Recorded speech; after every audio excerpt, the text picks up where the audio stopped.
On Ian Hislop's team this week is a stand-up comic who once performed at the Stavanger Humor Festival in Norway, where he was offered the midnight slot, but sadly didn't have 6 months' worth of material. Sean Locke.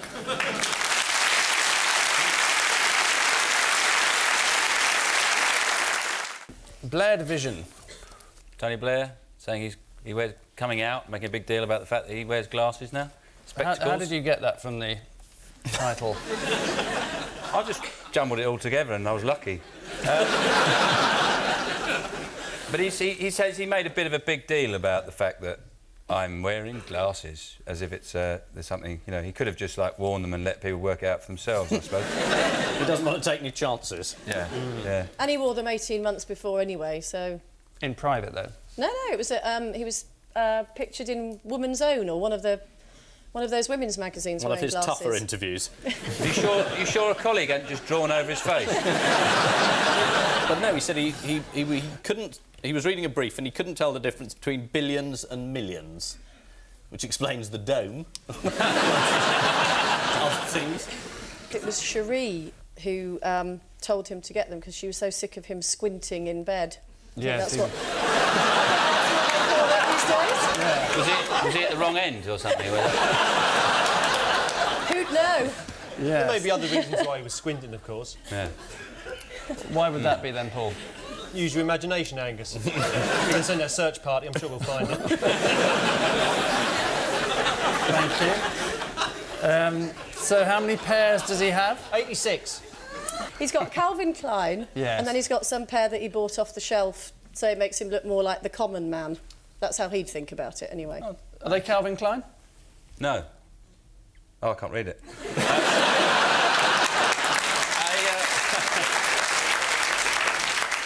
But I think, actually, you know, let's face facts. Everybody wears glasses. Just not people have got... A lot of people haven't got the courage to wear them and face that fact. Right. Is that true of everyone everywhere? Everyone has got glasses. Helps me get through the day thinking... Come on, you've got glasses, haven't you? Haven't you? I've got glasses. Yeah, Paul's got glasses. Why don't you wear them? Sunglasses. Put them on. What do you wear them for, then? What do I wear them for? Well, I went to the optician once and he explained to me that if your eyesight is slightly dodgy, in fact, well, I've got in one eye, it's slightly dodgy, he produces a pair of glasses, you put the glasses so you're seeing through, it's like a lens, in fact. And so you're looking at something, so it corrects the vision, because what I've basically got is an astigmatism, which is one eye is trying to do this, one eye is trying to do that, so if you don't wear glasses, you're in for a long period of time, you end up getting a migraine headache. I really only need them for television. In fact, I'm on television now, but I'm talking about watching television. When I'm watching television, I put them on, but see, I sort of wear them all the time because I can't be bothered to carry around a glasses case with me. Is that exhausted one of the most tedious subjects on British television? Yes, it did about halfway through, actually. Did you use the will to live? I lost it a while back. Well, yeah. we're not stopping you. Lower the rope. 3 of them don't walk upstairs, but the mouse does. Are you jumping in and claiming the points, Ian? Yup. Is the right answer.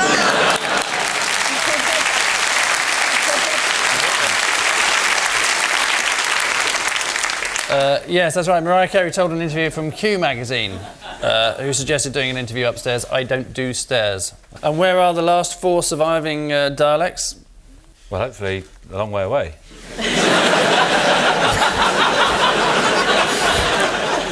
They're not genuinely dangerous, Sean. They're fictional You say that. With Ian Hislop tonight is a stand-up comedian who's come a long way since ditching his early partners, Steve Stock and Billy Barrell. Please welcome Sean Locke.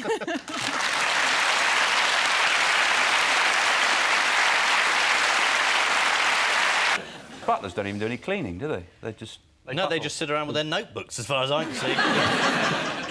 Burrell said he wanted to meet the princes, and he was going to give them a piece of his mind. It's not going to take long, is it? Speaking from sympathy for the princes, my mother died when I was quite young, and we didn't have a butler. But if, say, the rag and bone man, just trying to make it a bit more light-hearted, if he'd written a book about her, I'd smash his face in. Wouldn't you? I mean, what's the point of being the future king if you can't dish out a beating every now and again? Do we want to discuss how many... It's a rather sweet word, isn't it? Suitors the princess was supposed to have had? Was there 9? But what is a suitor? Fancy man. Fancy man. Uncle Bob to the kids.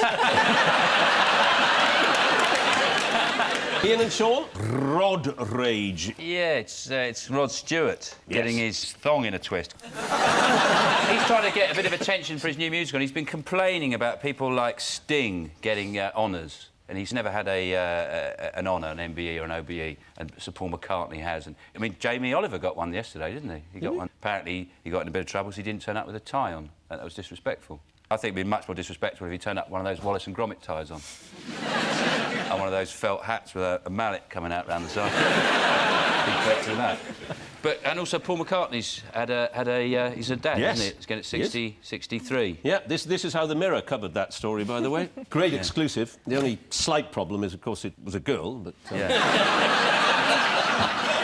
But you're quite an elderly dad, aren't you? I'm not in the first flush of youth, that's absolutely true. Right. And I do have a 3-year-old, that's true. What's that like, then? It's that big and it's got... It's great. It's terrific. It's terrific. Yeah. Yeah, hard work. Is it? Yeah, I bet it is. Because I'm imagining, like, Paul McCartney, it must be that point where you're bathing it, but it's not long before it's the other way round, is there?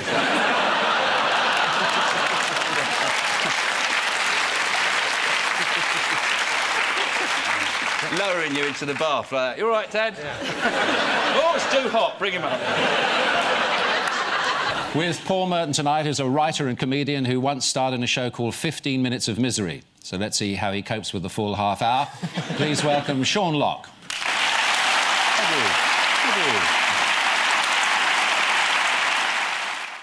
OK, obviously there's the 2 leaders of the free world, Tony Blair, George Bush, and there's Michael Howard. So this is about the American election. Is it about Michael Howard refusing to congratulate George Bush on winning the election? Yes. I imagine Tony and George will go into a room, very quiet on their own, and just go... How did you get away with that? How did you do it? And can Tony do it as well? Yeah. Well, Tony's got a problem because America has a huge religious right, which we don't have here. Like 2% of people go to church in this country. And they're priests. Yeah. But apparently it was all the religious people that came out to vote. It was all the religious people that came out to vote for George Bush that won it for him. Do you think Blair's going to do a few deals while he's over there? Well, I imagine he's gone over there to talk about the war on terror, because George Bush can't say terror, can he? Someone sold his ours. Yeah, so you talk about terror. But also, I think Tony Blair should ask for the photos back.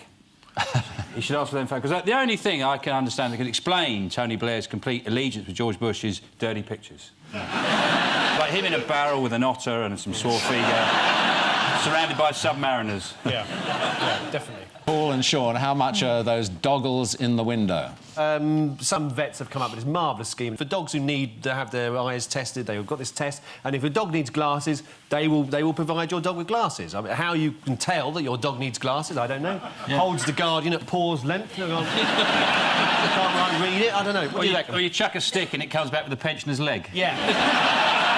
Would you like to have a look at a dog modelling them? Yeah. No, I wouldn't, actually. Oh, well, funny enough, you're going to. They're fantastic. They make all dogs look like Alan Clark. Hello. Not only chase cars, but when they get there, they can do a bit of welding as well. Here's another doggy with glasses on. Oh. Is that Jack Nicholson's dog? It's a Blues Brother dog. They'd be very good at cleaning them, wouldn't they? Like...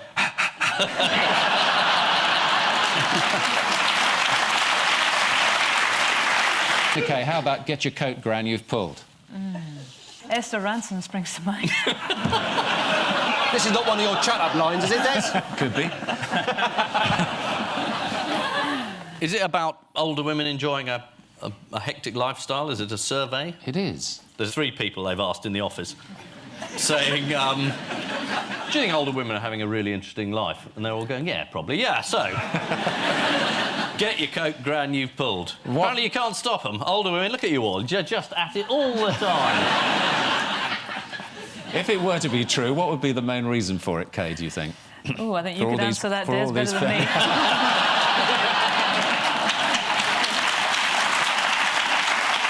Well, I will answer. But you might be the main reason. I will answer. It's the increasing divorce rate. So they're Indeed. out in the marketplace. Yeah, get on there, girl. I have heard that sex with grandmothers is fantastic. Where did you hear that, Sean? Well, it was in a periodical I found in the woods.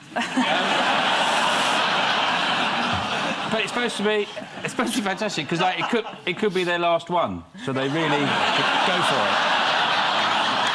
And as a man, does that really motivate you, Sean? Does it? Not yet. No.